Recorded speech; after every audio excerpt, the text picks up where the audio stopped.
বিসমিল্লাহির রহমান রহিম। আমি প্রথমে স্মরণ করছি গত কয়েকদিনে বাংলাদেশে কোটা আন্দোলনে আমার মাতৃভূমি বাংলাদেশের যারা ছাত্র ভাইরা শহীদ হয়েছেন তাদেরকে স্মরণ করছি, তাদের জন্য দোয়া করছি আল্লাহ তাআলা যেন ওনাদেরকে জান্নাতুল ফেরদাউসের উচ্চ মোকাম দান করেন এবং যারা আহত হয়েছেন তাদের সুস্থতা কামনা করি। আমি সবার প্রতি অনুরোধ করব, আপনারা জানেন বিগত কয়েকদিন থেকে কোটা আন্দোলনে আমাদের প্রিয় দেশের ছাত্র ভাইরা মাঠে নেমে অধিকার আদায়ের জন্য সংগ্রাম করে যাচ্ছে। অনেকে আহত হয়েছে, অনেকে নিহত হয়েছে। আমি নিহতদের পরিবারকে ধৈর্য ধরার জন্য আল্লাহ পাক ওনাদেরকে ধৈর্য ধরার তৌফিক দান করুক এই কামনা করি। এবং প্রবাস থেকে একজন প্রবাসী যোদ্ধা, রেমিটেন্স যোদ্ধা হিসাবে আমি অনুরোধ করব, আপনারা সবাই সতর্ক অবস্থানে থাকবেন।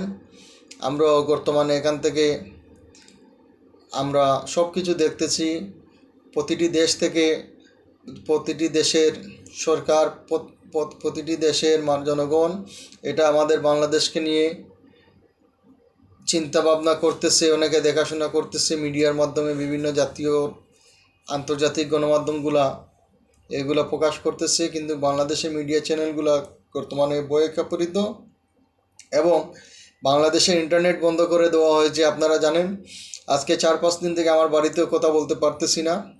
আজকে 4-5 দিন থেকে বাংলাদেশে ইন্টারনেট বন্ধ, এই জন্য দুঃখ প্রকাশ করছি।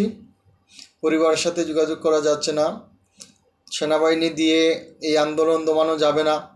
আপনারা জানেন সেনাবাহিনীর সিনিয়র লেভেলের 3 জন কর্মকর্তা ইতিমধ্যে ওনারা পদত্যাগ করেছেন, বলেছেন এই ছাত্র আন্দোলনের সাথে ওনারা সংহতি জানিয়ে এই ছাত্র আন্দোলনকে সমর্থন জানিয়েছেন, জানিয়ে ওনারা পদত্যাগ করেছেন। এই শেখ হাসিনা সরকারের কথায় ওনারা ফায়ার করতে রাজি নয়। আপনারা জানেন অনেক সেনাবাহিনীতে আমাদের ভাই ও বন্ধুরা আছে, ওনারাও একই সাথে সমর্থন জানিয়েছেন। সবাই শেখ হাসিনার পক্ষের গোলাম নয়। আপনারা জানেন ইনশাল্লাহ বিজয় আসবে, বাংলাদেশের ছাত্র ভাইদের আন্দোলন সফল হবে। যাদের রক্ত রঞ্জিত হয়েছে বাংলাদেশ, তাদের রক্তের সাথে কেউ বেইমানি করবে না।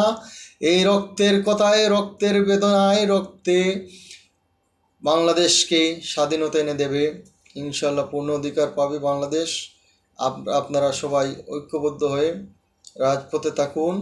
এই শেখ হাসিনা সরকারকে পতন করতে ছাত্র ভাইদের সাথে পরিবারের সকল আত্মীয় স্বজন, গার্জেন আপনারাও রাজপথে নামুন। আমাদের পরিবারের সবাইকে নামার জন্য সবার নিজ নিজ অবস্থান থেকে সবাই রাজপথে ঝাঁপিয়ে পড়ুন। এই সরকারের শেষ সময় এসেছে। আপনারা জানেন সরকারের যখন অস্তিত্ব সংকটে তখন সেনাবাহিনীকে সরকার লেলিয়ে দিয়েছে। এখন জানেন পুলিশ, র্যাব, বিডিআর, আনসার দিয়ে কাউকে দিয়ে সরকার এই ছাত্র ভাইদেরকে থামাতে পারেনি। এখন নামিয়েছে মাঠে সেনাবাহিনী, যাকে দেখবে ছাত্র ভাইদেরকে গুলি করার অর্ডার দিয়েছে।